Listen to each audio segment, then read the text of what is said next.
안녕하세요. 김용업의 경제부동산입니다. 구독, 좋아요 부탁드립니다. 집주인들이 계약이 파기되자 거품 물고 난립니다. 몇 년간 내놓아도 입질조차 없던 차에 가격을 내려서 계약을 했는데도 매수자들이 계약을 취소하는 일이 자주 발생하고 있습니다. 더군다나 다주택 매물이 한꺼번에 쏟아지면서 매물 홍수로 인하여 시세가 급격하게 추락하는 중입니다. 미국은 주식과 가상화폐에 이어 막바지 집값이 폭등하다가 거래량이 뚝 끊기면서 부동산 폭락의 위기를 맞고 있습니다. 유료 상담은 010-3999-8808 전화 주십시오. 집주인 거품 물고 난리, 매수자 무더기 계약 취소. 지금 시커먼 그림자들 이 아파트 엄청 사댔겠죠. 자, 부동산 투자자들 모두 떠났습니다. 미국 부동산 거품 터진다. 자, 금리는 높고 가격은 비싸고 미 주택 판매 3개월 연속 지금 감소하고 있어요. 꼭지 찍고 거래량이 줄면서 감소한다는 것은 집값이 폭락할 수 있는 징조라는 거예요. 자, 미국의 먼저 집값 급등부터 볼까요? 2년 25% 급등했어요. 25% 급등했다는 건요, 실질적으로는 2배에서 3배 뛰었다는 거죠. 그러니까 우리나라보다는 좀 덜 뛰었지만 막바지 엄청나게, 특히 올해까지 와서 뛰었습니다. 중위권 가격이 5억 원이에요. 잘 보세요. 자, 미국은 우리나라보다 약 2배 정도 국민소득이 높아요. 그런데 중위권 가격이 5억, 우리나라 얼마인 줄 아세요? 거의 한 7억, 6억 줄 거예요. 결국 낮게 잡아도 우리나라 5억 넘는데, 그러면 국민소득은 2배나 못 사는 나라가? 집값은 똑같아요, 미국하고. 더 비싸거나. 얼마나 거품이 심한지 아시겠죠? 그런데 더 웃기는 것은, 자, 이렇게 미국이 중위가격이 5억 원인데도 불구하고 예전에 4억 얼마 갖고 금융위기가 터졌어요. 2007년에. 이번에는 그때보다도 더 치고 올라왔거든요. 그러면 지금 미국도 2007년 추월해 가지고 또 여러 가지 그때만큼 또 빚이 막 늘어나 가지고 또 문제가 발생할 거라고 보여집니다. 미국이 지금 부동산 때문에 위험하다 이거예요. 이거 갖고도. 자, 이제 집값이 급등했는데 주식은 반대로 폭락을 해요. 금리 빅스텝으로 인해서 주식 35% 폭락, 비트코인 65% 폭락, 이거 많이 들었잖아요. 오르락 내리락 하지만 계속 내려가잖아요. 지금 위험자산이 한마디로 붕괴됐습니다. 이러자 계속 오르기만 했던 집값이 거래 급감이 생긴 거예요. 이거 부동산입니다. 미국의 부동산 거품 주식 폭락으로 인해서 2년 최저 거래, 2년 동안 제일 거래량이 이제 없는 거예요. 일부 지역만 줄 서서 잡는다고 해요, 지금. 근데 대부분의 지역은 사려는 사람이 뚝 끊겨버렸어요. 금리 인상 부담에다가 실질적으로 대출 금리도 5%를 넘었죠. 거품 붕괴 위기입니다, 한마디로. 이제 집값 대폭락 징조, 매수자가 계약 파기가 속출한다. 매도자는 파기할 수 있어요. 집값이 막 하루가 다르게 뛰니까. 근데 매수자들 지금 하루가 다르게 막 엄청 폭락하는 건 아닌데도 분명히 자기가 샀던 금액보다 더 떨어지고 있거든요. 취소하고, 여기 보세요. 계약 파기까지. 급등했던 수도권 집값 왜 일어나? 매수자가 계약 파기한다는 거죠. 자, 집값 대폭락 징조에서 가장 1번이 뭐냐면 거래 감소예요. 거래량이 줄게 되면 이거는 진짜 위험한 과정이에요. 지금 모든 그 내막을 들여다봤을 때 살 사람들 다 샀고 대출도 제한이 있는 데다가, 그러니까 연끌도 어렵죠. 특히 서울 같은 경우는 제가 여러 번 얘기했지만 2.5%만이 집을 잡을 수 있는 여력이 없어요. 거의 97%는 잡지를 못해요. 매수 능력이 떨어져가지고. 너무 비싸니까. 경기도 쪽도 30%도 채 안 돼요. 매수 여력 있는 사람이. 1단계 거래 감소, 서울 거래 1235건. 금융위기보다 낮아요. 수도권 전국 거래량 9월 이후에 5월 됐습니다. 지금 사실상 작년 이후에 지금까지 뭐 거래량 거의 없어요. 거래 감소 2년 동안 장기화되면요, 그냥 이건 반토막이라고 보시면 돼요. 2년 떨어지면 반토막입니다. 자, 집값이, 그 다음 2단계. 이게 같이 거의 동시에 일어나는데 금매도 쌓여요.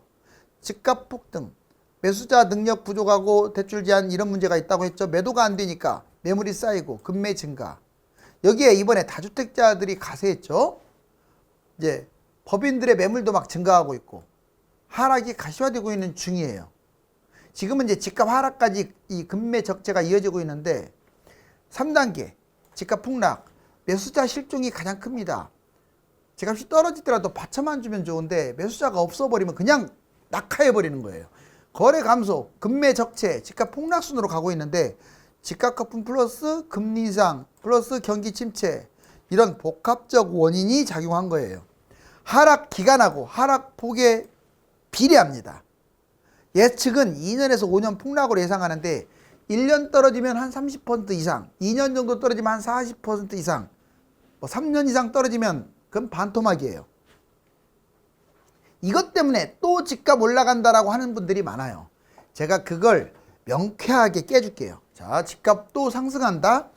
자, 오세훈 시장 이해는 가는데 망언을 했네요. 건축 원자재 상승에 따라 분양가 상한제 조정이 필요하다. 즉 분양가를 상한제를 폐지하거나 아예 올려주겠다. 아예 건설사 편을 들었네요.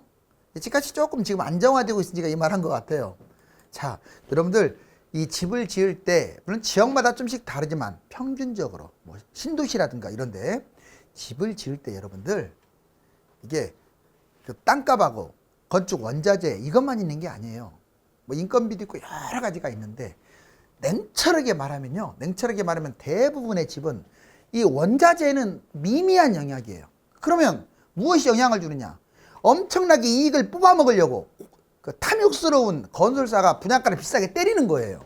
여러분들 대구 같은데 부산 같은데 지금 김해 같은데 미분양 속출하고 있는데 송도도 그렇고 과연 땅값 건축 자재해서 그렇게 10억, 11억, 9억 이렇게 찍을 만큼 비쌀까요? 아니 생각해 보세요. 불과 3년 전만 해도 집값이 올라가기 3년 전만 해도 반토막으로 분양했던 곳들이 아니 그 사이에 원자재가 그렇게 2배 이상 원자재도 2배 이상 뛰어봤자 일부잖아. 일부. 이건 집값이잖아요. 4억이 8억 뛴 거잖아요. 그 4억에서 그 원자재가 차지하는 비율은 아주 극소수겠죠.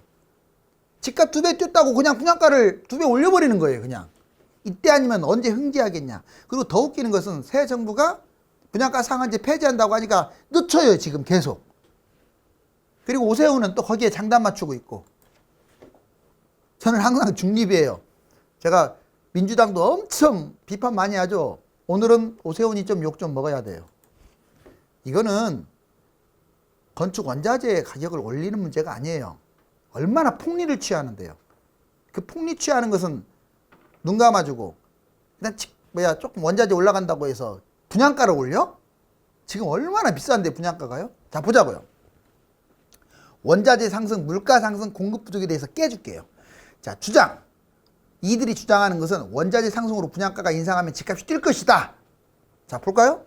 반론 해볼게요. 땅값이 중요합니다. 그리고 건축비 비중은 뭐 아까 인건비도 얘기했지만 여러 가지 상황을 봤을 때 상당히 낮아요. 물론 지역에 따라 약간씩 차이가 있죠. 결론은 뭐냐? 집값 폭등, 분양가 높여가지고 차익 챙기려고 하는 그 건설사의 폭리, 그런 어떤 그 생각밖에 되지 않아요. 탐욕. 자, 물가 상승하니까 또 분양가 올라가고 집값 뛸 것이다. 자, 주장 한번 볼까요? 물가 상승으로 분양가 인상, 집값 상승. 자, 반론을 해볼게요. 집값 반토막으로 폭락했을 때는 물가가 안 뛰었나요? 자, 한번 물어볼게요. 집값 반토막 한 적 많았잖아요. 그때는 뭐 물가가 떨어졌나요? 거의 인플레이션은 약간 굴곡은 있지만 계속 이렇게 올라가는 거예요. 그런데 집값만 지 혼자 이러는 거지. 주가도 그렇고요. 자, 제 말이 딱 맞는 반론이죠. 계속 올라만 가야겠네. 그럼 물가 올라간다고? 그래도 반토막 나잖아요. 물론 무상향합니다. 집이. 제가 말하는 것은 과정을 말하는 거예요. 결론을 내리면 분양가로 과욕을 부리다가 결국 미분양이 나요. 그러니까 어떤 일이 벌어진 줄 아세요? 미분양이 1, 2년 가면 건설사, 시행사 망해버려요. 그 엄청나게 천문학적으로 손해보니까 그거보다 차라리 30% 떨이 분양하는 게 망하지 않는 길이니까 안 됐구나. 이때 막 싸게라도 떨이 분양해야겠다 해서 막 떨이 하는 거예요. 제 말 이해가셨어요? 30%까지 떨이 분양할 정도면 많이 남는다는 뜻이에요. 결론적으로. 지금은요. 회사 부유분 해가지고 피가 올라갈 것 같으니까 막 끌고 가요. 그러다가 집값이 떨어지면 정신 못 차리고 그 회사 부유분이라는 명목으로 그걸 막 토해냅니다. 떨이 분양으로. 자, 이제 물가 상승한다고 해서 꼭 집값이 뛰는 게 아니다. 이해 갔죠? 공급 부족. 자, 주장. 분양 공급이 늦어지고 입주도 지금 입주 물량 부족하잖아요. 집값이 올라간다. 이걸 깨줘 볼게요. 반론. 2010년에서 2013년은 그 전에 2007년부터 2008년에 비해서, 즉 폭등장에 비해서 이 폭락장이에요. 이게 폭락장에 오히려 분양이라든가 공급이 부족했어요. 공급 부족하면 오히려 집값이 폭등해야 하는데 더 떨어졌어. 지금 보세요. 결론을 내리면 부동산은요, 집값 거품 여부가 가장 중요해요. 그리고 심리적인 게 중요한 거지. 지금 당장 입주 물량이 많고 뭐 공급 부족이 적고, 이거는 일부예요. 일부. 오히려 반대로 움직였잖아요. 자, 이제 평상시 준금융위기, 금융위기 바닥 투자. 자, 평상시에 투자. 여러분들이 평상시에 꼭 투자, 무조건 투자라는 게 아니에요. 투자를 꼭 한다면 뭐 ETF, 레버리지라든가 또는 뭐 주식이 되겠죠. 주식을 투자할 수 있고, 그 다음에 부동산 투자할 수 있고, 원화 예금을 할 수 있습니다. 그렇지만 여기서 평상시라고 한다면 꼭지장이 아니라면 부동산 투자를 조금 권해요. 이거 ETF가 됐던 주식은 이게 중독돼 가지고 다른 사람들, 기관 외국인은 다 돈을 딸지 몰라도 본인은 잃어요. 잘난 체 하다가 나는 계속 수익 냈다? 자, 7년 정도 가봐야 돼. 7년 평균 70% 탕진. 자기 재산이 10억이면 7억 탕진, 100억이면 70억 탕진. 이거 룰입니다. 본인 잘난 체 하다가 결국 다 탕진해요. 처음부터 70억을 하겠어요? 몇 천만 원부터 있는 돈을 다 꼬라박겠죠? 하지 마세요. 거기 유튜브에서 아무리 꼬셔도 하지 마시라고. 리딩을 받아도 또 잃어요. 그 리딩 해주는 사람들 있죠? 기관에 꼬랑지만 또 못해요. 자, 이거 보세요. 준금융위기 투자 현재 상황입니다. 지금은 준금융위기예요. 그냥 금융위기도 아니고 평상시도 아니에요. 이때는 이런 거 진짜 하면 안 되겠죠. 위험하니까. 지금은 꼭 한다면, 무조건 하라는 게 아니라 한다면 달러, 금이나 은, 뭐 미국 국채, 우리나라 국채는 별로고 미국 국채, 또는 예금. 가장 중요한 건 현금 확보야. 나는 달러라든가 원화로, 우리나라 돈으로 저축하라고요. 이런 것들을 투자하는데 달러나 금도 너무 많이 뛰었잖아요. 이거 금융위기 바라보고 투자하는 거예요. 조금 낮은 다음에. 금융위기 때 투자하는 게 뭐냐? 이때는 반드시 해야 돼요. 안 하면 안 돼. 이때 안 하면 언제 해요?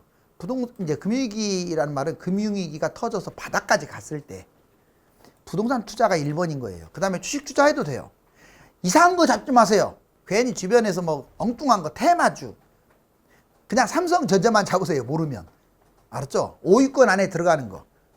그리고 주식 투자도 하게 되면 되고, 이제 그 다음에 비트코인도 뭐 본인이 해본 사람들은 투자해도 됩니다. 많이 빠졌다면. 자, 정리됐죠? 평상시 투자는 부동산밖에 없는 것 같아요. 원화 예금하고. 그 다음에 준금융위기 때는 이런 것들, 그 다음에 금융위기 때는 다 해도 돼요. 뭐든지. 자, 이제 KDI, 한국 집값 하향 조정 국면. 지금 금리 인상, 물량 확대, 집값 하락세, KDI 하향 조정 국면이라고 이미 분석을 하고 있는데, 자, 분석을 보니까 부동산 하향, 아파트 분양 물량 확대, 기준금리 인상, 2007년 최고 급등, 작년에 최고 급등해서 3월 이후 계속 좀 하락하고 있다.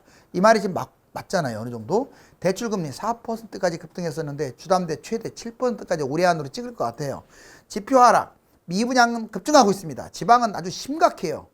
대구 같은 경우는 둘 중에 하나 미분양이에요. 지금 주택 수급 3월 달에 94.9로 100m로 지금 떨어진 지 한참 오래돼요. 거래량 전국적으로 지금 감소되고 있죠. 지금도 거래량이 없어요. 매수 심리가 아주 악화돼 가지고 매수자가 달라붙질 않습니다. 전망을 보면 매매 전세 시장 당분간 계속 하향 조정 국면이다.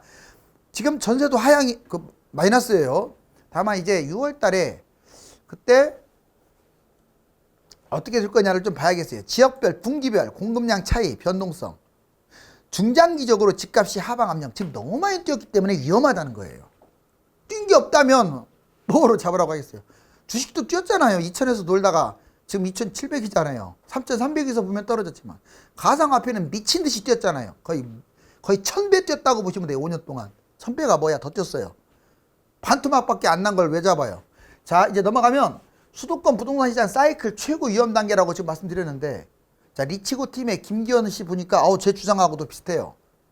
자, 누가 뭐 이렇게 서로 이렇게 본받은 거 아니에요? 보실래요? 자, 아주 잘 그려놨어요. 자, 보면 어깨, 허리, 발목 다들 이러죠. 자, 여기 한 발목이나 무릎 정도 사서 어깨 정도 팔면 대성공한 거다. 그렇죠. 왜? 머리 꼭지하고 발바닥에서 너무 하려고 하면은 다 놓쳐요, 타이밍을. 자, 보시면 98년, 99년처럼 2013년 10월부터 2015년 6년 거의 바닥에서 약간 상승할 때 이렇게 이 매수 타이밍이라고 써 있죠? 맞아요. 이때 바닥이었으니까. 이때 거래량이 서서히 증가하면서 집값도 올라갑니다. 그러다가 이게 꼭지 찍은 거 보세요. 이게 상승 완전, 상승 말기까지 4번. 예전으로 따지면 2006년 10월 또는 2007년 있죠. 그 노무현 정부 때. 지금으로 따지면 냉정하게 말하면 2020년 6월이라고 했는데 2021년 6월 정도가 맞는 것 같아요. 2021년 6월. 그때가 꼭지였어요. 작년 6월이나 9월. 지역마다 좀 다릅니다. 결국 패닉 바잉이 생기고 매도자 우위가 돼버렸어요. 거래량이 증가하면서 엄청나게 지금. 그러면 지금은 어느 단계냐? 여기 하락 변고점 단계 맞습니다. 하락 초기와 하락 변고점의 그 사이에요, 지금이. 지역마다 좀 다른데 지금 전국적으로 그래도 거의 다 하락 쪽으로 지금. 여기 보세요. 잘 안 팔린다고 하죠. 자, 2008년. 그렇죠. 예전에 그 서프라이 모기지론 직전부터 사실상 2010년부터 하락을 보는데, 자, 하락 변곡점은 8년이라고 볼 수가 있겠네요. 2022년 지금 냉정하게 말하면 작년 한 9월부터 자, 거래량 침체 시작 지금 되고 있어요. 안 팔리잖아요. 이게 2010년 모습이 이제 2020년부터 쭉 제가 보기에는 2026년까지도 갈 수 있어요. 짧으면 한 2, 3년. 5번, 6번 지금 진행 중입니다. 이게 떨어질 일만 남았네요. 거의 매수세가 없어요. 진짜 없습니다. 거래량이. 이렇게 떨어지다 보면 부양책까지 써요, 이제. 뭔 말이냐. 규제 강화에서 규제 완화. 집이 안 팔리면 나라가 휘청거리니까. 건설사 부도나니까. 부양책 써요. 미분양 10개씩 잡으세요, 막 이렇게. 그걸 욕할 수는 없죠. 거의 매수세가 없는데 이렇게. 자, 하우스푸어, 역전세란, 깡통전세, 뭐 미분양, 3기 신도시, 서울 뉴타운도 미분양 널렸었어요, 옛날에. 그럼 그런 시대가 안 올 거라고요? 이제는 더 위험합니다. 왜? 3기 신도시 그 매물 물량이 2기 때하고는 비교가 안 돼요. 더군다나 2기 플러스 3기잖아요. 2기 50군데 플러스 3기 60군데. 지금 매물이 부족한 거 아니라고 했죠. 다주택자하고 법인들이 너무 많이 갖고 있는 것이 문제라고 했죠. 자, 이렇게 떨어집니다. 결국 이때가 매수 타이밍이야. 반복되는 거죠, 이제. 자, 현재 상승 꼭지.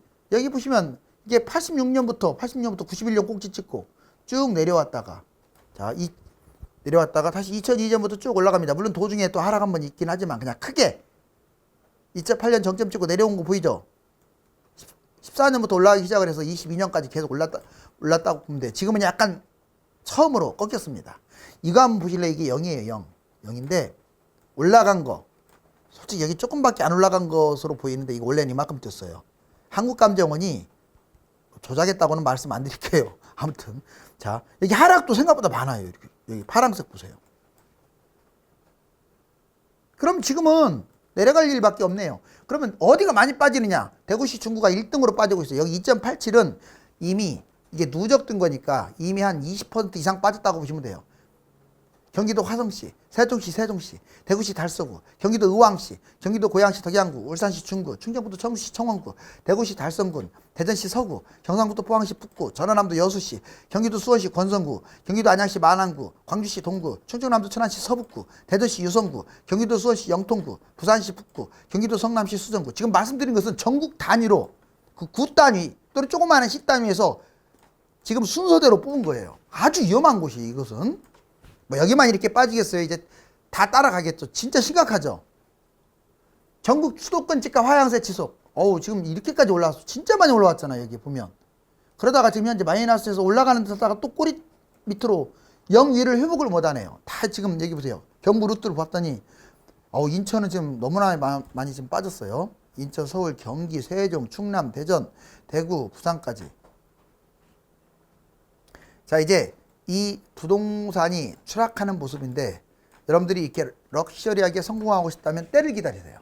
집값이 오를 때는 매물이 없어서 거래가 감소하지만 내려갈 때는 사려는 사람이 사라져가지고 거래가 급감하게 됩니다. 수천 세대의 아파트가 한 달에 한 건도 거래가 안 되는가 하면 헐값에도 1년 동안 매수자가 나타나지 않는 아파트 단지도 있습니다. 감사합니다.